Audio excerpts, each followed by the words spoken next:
My name is Emily, and I'm 28 years old. I live in a small two-bedroom apartment with my husband Jake, who's 30. We've been married for 5 years. From the outside, everything looks calm, stable, even sweet. Jake is what the world would call a good man. The kind of man most women pray for. He is soft-spoken, gentle. He never shouts, never shows anger, never raises his hand, never storms out during arguments. When I'm sick, he makes me soup.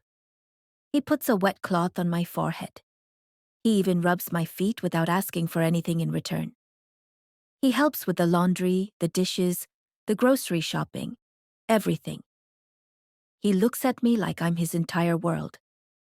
But Jake doesn't earn much money. He works long hours in construction under the scorching sun, 6 days a week, sometimes 7 if he gets a weekend job. He brings home $2,500 a month. That's it. And in today's world, that's just not enough. I work too. I have a decent corporate job, and I make $5,000 a month. More than Jake. A lot more. And Jake knows it. He tries not to show it, but I can feel his quiet discomfort every time I swipe my card to pay for dinner, or when we split rent, or when I book a weekend getaway on my card because his wallet is almost empty. I've told him 1,000 times, why don't you start something of your own? Why don't you try something better? And every time, he just sighs and says, I don't know how.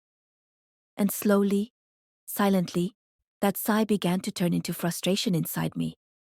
I want more. I want a bigger life, a bigger house, a better car. I want vacations, jewelry, spontaneous gifts, like other women post on Instagram every day. And Jake just brings me roses from the supermarket when they're on sale. I started saying things I shouldn't have.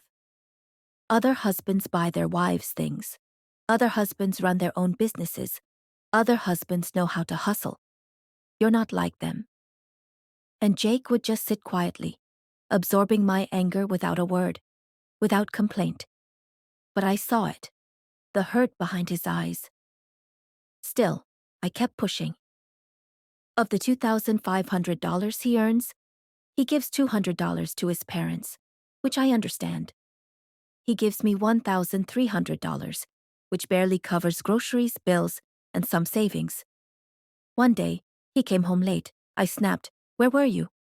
He said softly, "I was looking for another job." For a second, I felt proud. "Really? Did you find anything?" He shook his head. "Not yet, but I will." The next morning, before the sun rose, he was already gone. He returned after dark, sweaty, drained, but with a new glimmer in his eyes.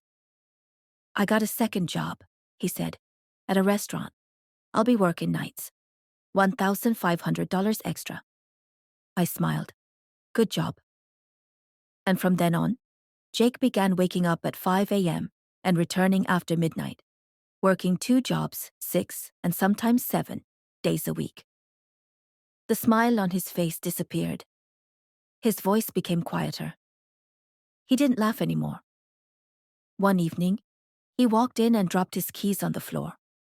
I turned around to see his hands trembling, his skin pale. "Jake?" I rushed to him as he collapsed. "Jake, what's happening?" He whispered, "I'm just tired."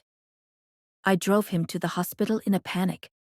The doctor looked at me and said, "Your husband is completely exhausted.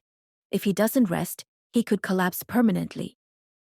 I sat by his bed, tears in my eyes, holding his weak, calloused hand, remembering every cruel thing I'd said, every time I'd compared him to other men, every time I made him feel small for not giving me more. "I'm sorry," I whispered. "I'm so sorry." Jake opened his eyes and gave me the faintest smile. "Don't cry," he said. "I just wanted to make you happy." And in that moment, I broke. Jake never needed to buy me diamonds. He never needed to build me a mansion. He gave me something no one else ever could: unconditional love. And that was more than enough. I looked into his tired eyes, kissed his forehead, and said, "I love you." He smiled again. "I love you too." That night, I promised myself, I will never again compare my husband to any other man.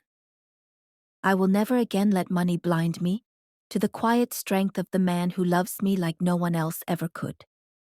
7 years passed. Now I'm 35, and life has changed. I'm still married, but to a different man. His name is James. When I married him, he had nothing.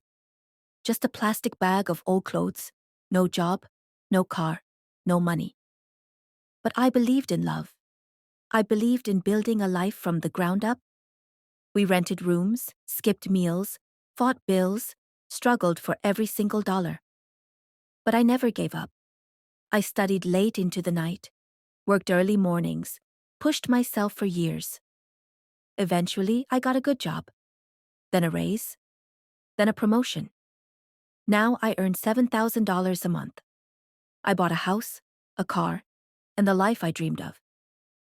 But James never grew with me. He still works in construction. Some months, yes, others not at all. When he works, he earns $3,500. When he doesn't, he spends my money without a second thought. And it gets worse. He doesn't care about me. He doesn't care about our son. When he has money, he spends it. Not on us, not on his child, but on other women. He checks into hotels. He flirts. He lies. At home, he's calm and well-behaved.